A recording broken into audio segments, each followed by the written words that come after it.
Can you believe it? It is time for more common knowledge. I know. They just keep happening. This time, like all the other times, we're going to look at 10 common Magic the Gathering cards, and then I will tell you if they're any good in the Pauper format or not. You can disagree with me. You can tell me I'm wrong in the comments, whether I'm factually wrong, which has happened. Some good chatters have thrown up some comments there that have said like, "Hey, you didn't read that card right." And I went, "Yep, you're totally right. I should have done a better job on that." Or like, "Hey, this thing was actually a misprint, and you weren't playing Magic then, so how would you have known?" And that's cool too. I welcome those comments. Or you can just argue with me from a opinion standpoint as well. Like, no, I think Aardvark Sloth is actually really good if you put it in blah blah blah deck. Happy to hear any of those things, but I'm the guy with the YouTube channel, so I'm gonna say them to you right now. We'll start with Snarling Gorehound. Pretty good card to start with.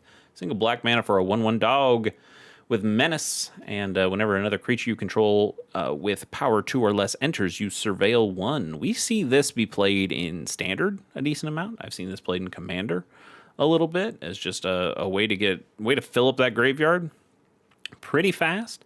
If you're able to get multiples of these guys on the field, you're surveilling multiple cards every time you play a cheap creature. This is very repeatable. This is not a once per turn thing, so you can really go through your deck. In Standard, we see this be played with Raise the Pass to bring back all of your creatures with power 2 or less. You've seen some really cool Orzhov decks that do this. Maybe they'll play Sephiroth or something to be able to get a bunch of triggers on the death of all those guys, because they'll find a way to sacrifice them all too, and then bring them back with another Raise the Past. Cool Orzhov Aristocrat stuff that I always love. In Pauper, your mind immediately goes to Dredge. And yeah, it can. You do play a lot of smaller creatures in your Dredge decks, your Town Greeters and things like that are all 1. I don't think there's any of them that are 2 power. Maybe there are. But they're all like 1 to 2 power. So you would get a bunch of surveils off that. That could be useful, but I think what you end up finding more, it's another dog, but it's the Scrapwork Mutt. Scrapwork Mutt. You see this one a little bit more often in the Dredge decks. When it enters, you can discard a card to draw a card, so it is giving you some filtering of your cards. It has this unearth effect, so if this thing gets put into your graveyard from a Malevolent Rumble or Town Greeter or something like that. It's not a dead card in your graveyard. It can still come in and do something. It can do a little bit of damage with the unearth effect. It can give you that filter again with a discard and draw. Those can be really nice things. The Gorehound can't do all of those things. It's still a good card. It's a nice card to put out on turn 1. It's got menace, so it can usually attack on turn 2 because your opponent probably doesn't have 2 creatures on the board. It's possible for them to do it, but not always a thing they can do. And it gives you increasing value over the course of a game. It's fine. It's fine. But we just don't have the cards like Standard does or like Commander does that allows this card to really shine. We have cards that work with it, but not at a degree where you'd go, ooh, Snarling Gorehound, that's a Pauper staple. I think it's a fine card. So I'll give it a fine score of a 3. Yeah, of a 3. I was like, do I bump it up a little bit? No. I'll stick with a 3. Bleak Coven Vampires, 3 and double black for a 4/3 vampire warrior with Metalcraft. When this creature enters, if you control 3 or more artifacts, target player loses 4 life and you gain 4 life. We certainly see a lot of Metalcraft that happens in Pauper, whether actual traditional Metalcraft cards with the copy Metalcraft on it, with the words Metalcraft on it. Sorry, I'm in advertising. We say copy for everything. But hey, I've got one right here. The ardent recruit. Yeah, for the pack beast. Yeah, pack beast deck that I'm building. That has Metalcraft on it. So we see some Metalcraft creatures and other cards show up in the format. Galvanic Blast is a Metalcraft thing, which is very, very seen in the format. Bleak Coven Vampires, not so much. 5 mana for a 4/3 with no evasion on it. Doesn't feel great. I don't mind an 8 point life swing, though. I gain 4, you lose 4. That's game changing right there. Not a not a game changer from Commander, but it's going to make a significant impact on the game. And if you find ways of, say it with me, blinking or bouncing or reanimating this thing, that could be pretty significant.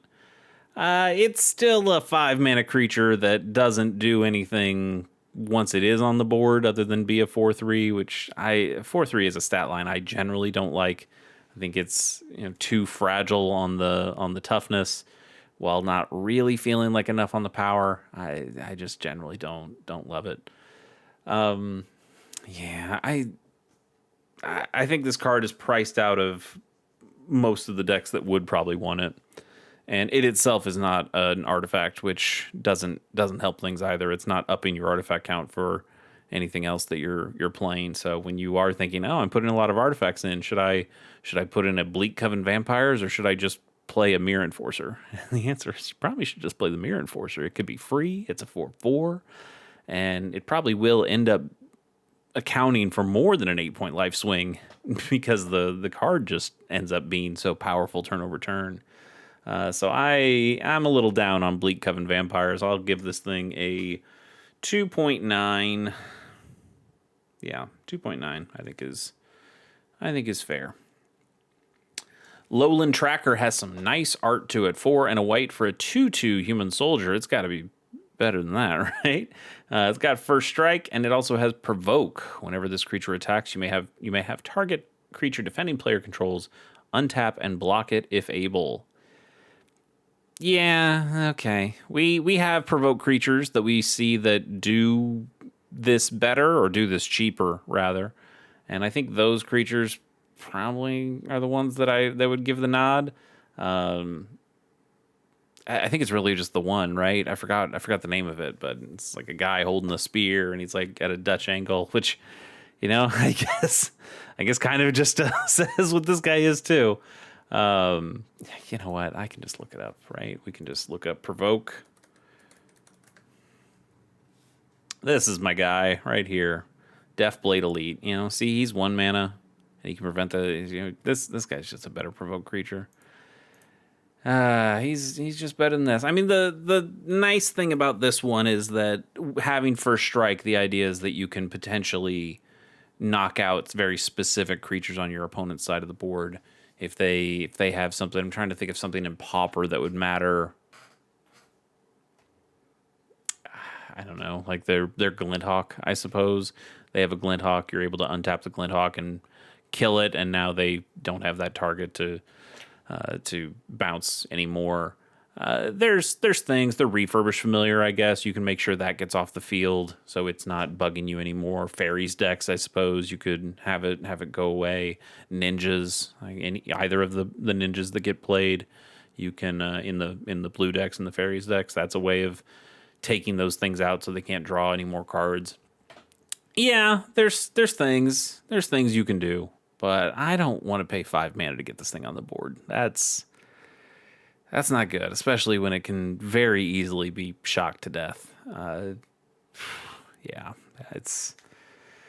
I see the use, but this thing needs to be a 3/3 or a 4/4 before I would be interested in it at all. And even then, I think 5 mana for this is asking too much. We'll give this thing I'll give it a 2.6, but it doesn't even really deserve that. Brandywine Farmer, 2 and a green for a 1/1 halfling peasant. When this creature enters or leaves the battlefield, you create a food token. I do like that text, entering or leaving.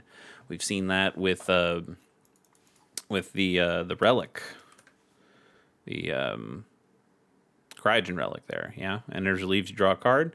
Not quite as powerful as the Cryogen relic, but making a food token every time this thing enters or leaves. If you blink this, if you bounce this, it is 3 mana, which is a little bit more expensive for the bouncy route. But for blinking, you could argue that this is a pretty good blink target. It's a good blocker in that it just happily will block, and then you get another food token when it leaves the battlefield for that. That's okay. This thing can get you pretty decent value. But I really don't like the idea of putting 3 mana out for a 1/1.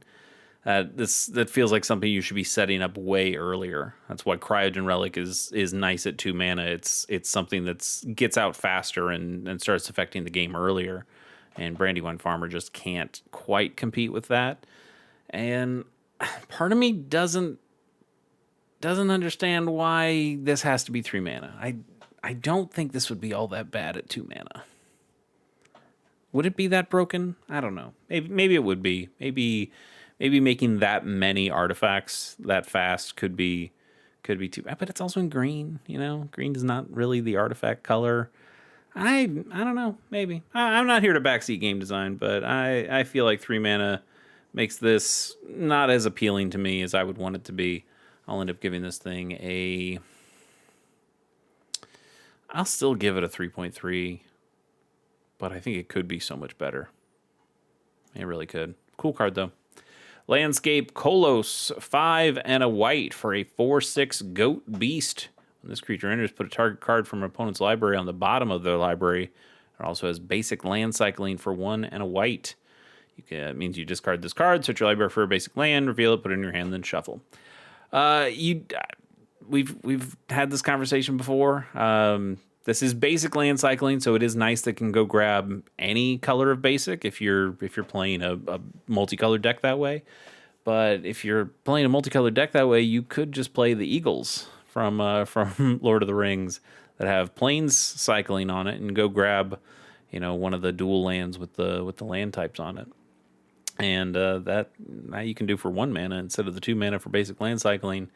And I think the birds are mostly a better creature too. A 6 mana 4/6 that does not have flash but has some kind of graveyard hate is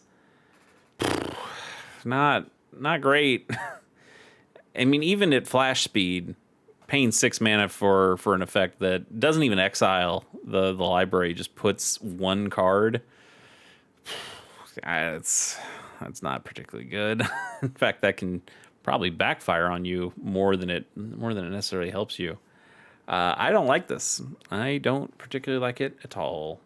And for that, I think we'll give it a 2.4. Yeah. Lotus Path Jin is 3 and a blue for a 2/3 Jin Monk. It's flying and prowess.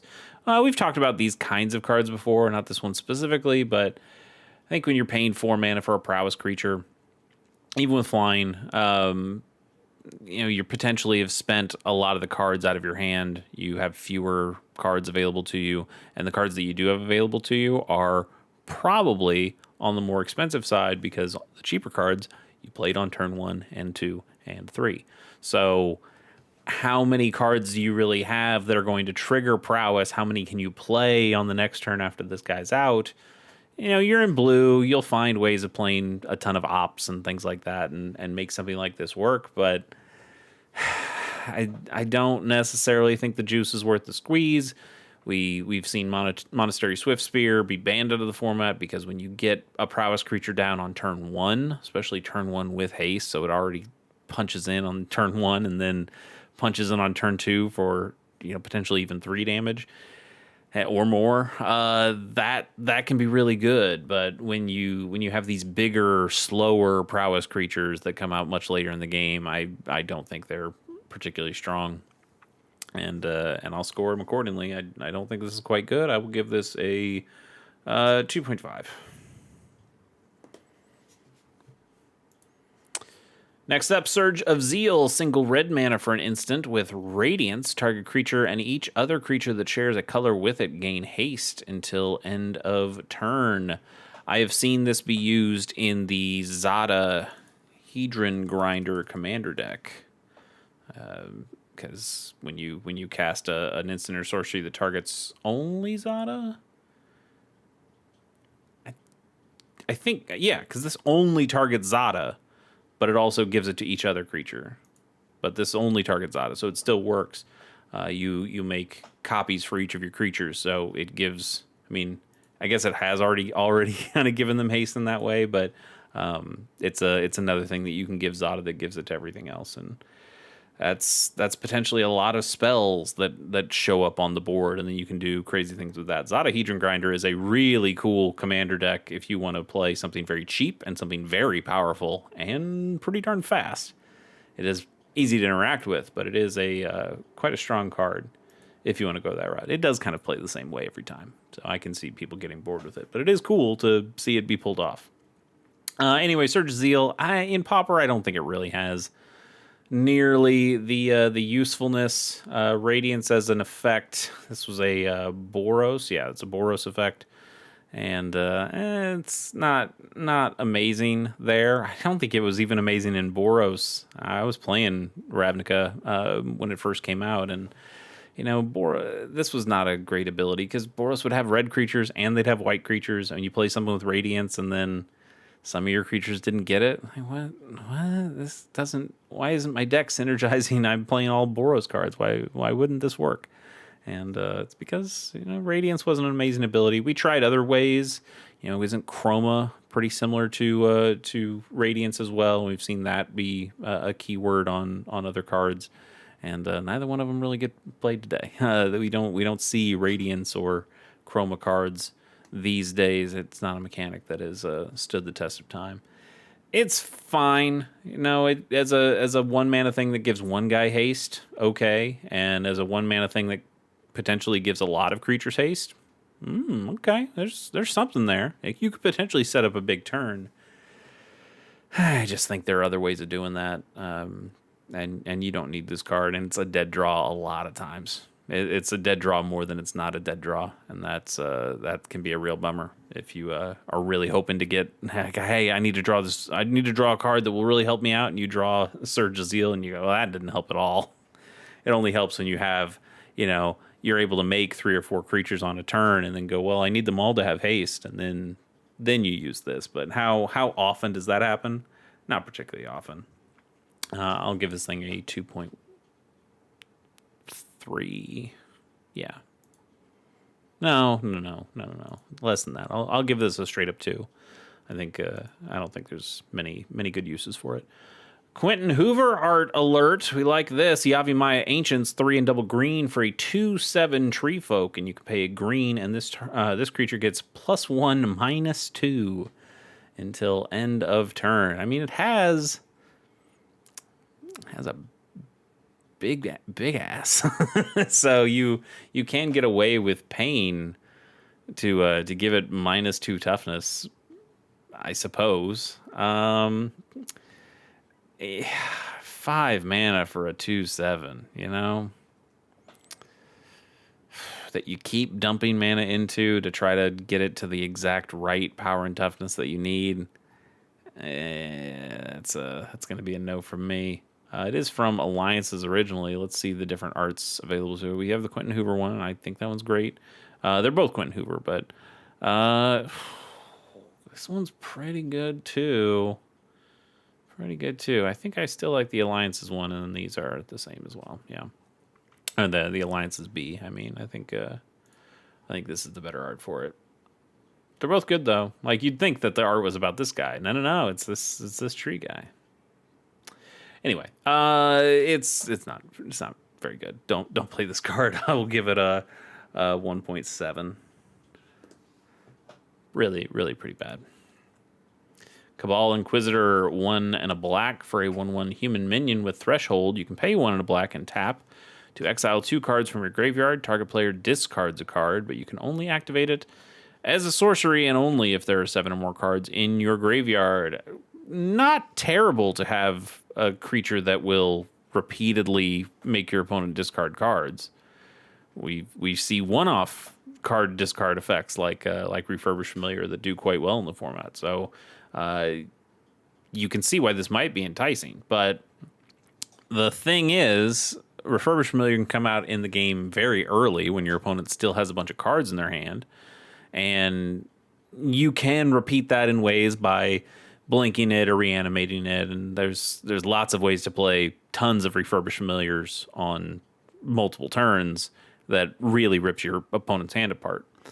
Cabal Inquisitor requires you to have 7 cards in your graveyard, which isn't something that is super easy to do on turn 1 or 2. You can kind of get there when you get to mono blue terror decks that are dumping a bunch of stuff. Maybe dredge decks can get a bunch of stuff in the graveyard if you're able to discard a stinkweed imp early, something like that. But Threshold's kind of tough, and it's also really tough when there's so much graveyard hate in the format. And if this thing doesn't have Threshold, it's just a 2-mana 1/1, which is terrible. And even when it does have the Threshold, you are still spending 2 mana a turn, and you do have to exile a couple cards from your graveyard, so that's potentially getting you out of Threshold range for the next time. So it might not be quite as repeatable as you might initially think. It's okay, but you think about all the other cards we have available to us. Not just Refurbished Familiar, but that is the obvious one to point to. We just have a ton of cards that are able to get those discards a lot better. Hopeless Nightmare on turn 1, the Virus Beetle, Corrupt Court Official. There's plenty of Ravenous Rats. There's plenty of cards that you can throw out there. And Wrenchmind. Wrenchmind's a really good one too. Like there's some good cards out there that will tear your opponent's hand apart, but I don't know if Cabal Inquisitor is quite one of them. I will give this thing I'm going to give it a 2 because I think most of the time this thing is terrible. It's like a 1.4 at best, but there are times where it does work, and you're like, oh, this might be like a 2.5. So you kind of averaging it out. Don't worry about that card. You shouldn't play that one. Next up, Diminisher Witch.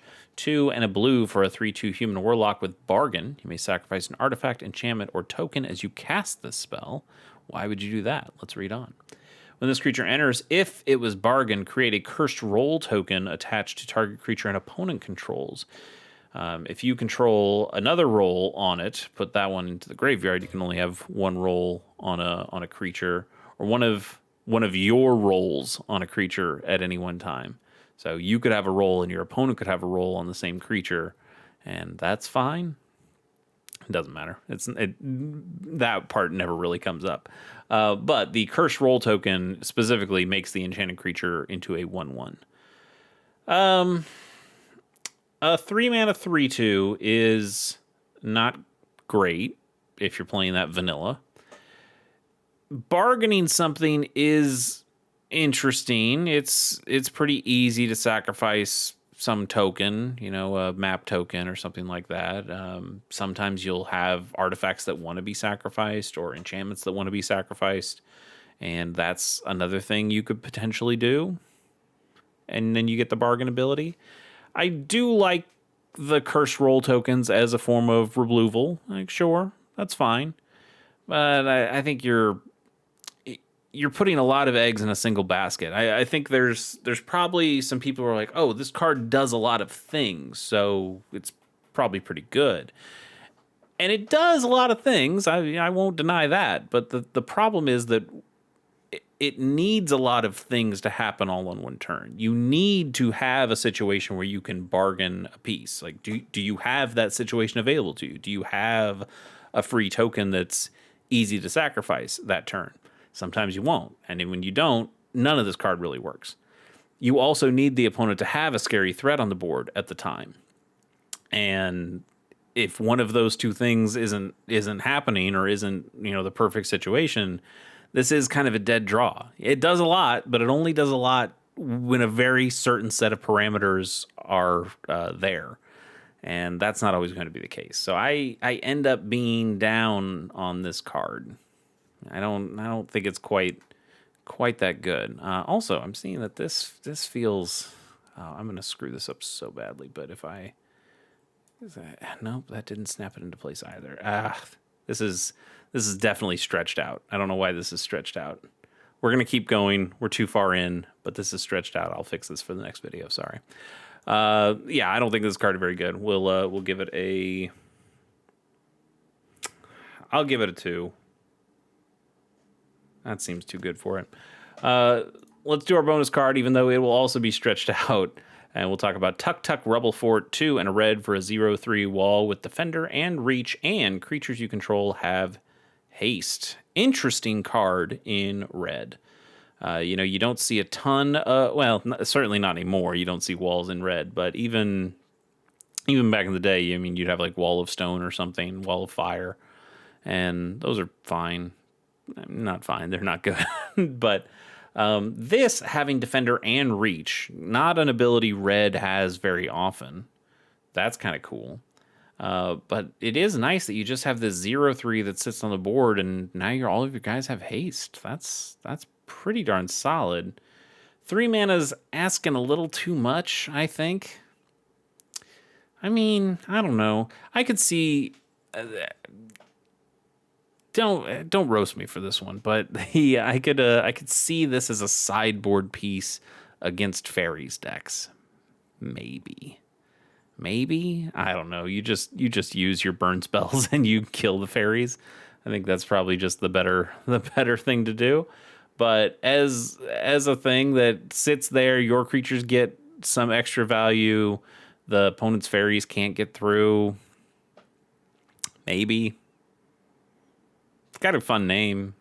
I don't know. I'm grasping at straws here. It's not particularly good. We'll give it a 2.7, I think. Yeah, let's go with a 2.7. All right, we'll see you tomorrow, and we will have the correct aspect ratio. I still don't know why this is stretched out. We'll figure it out anyway. I'll see you. Bye.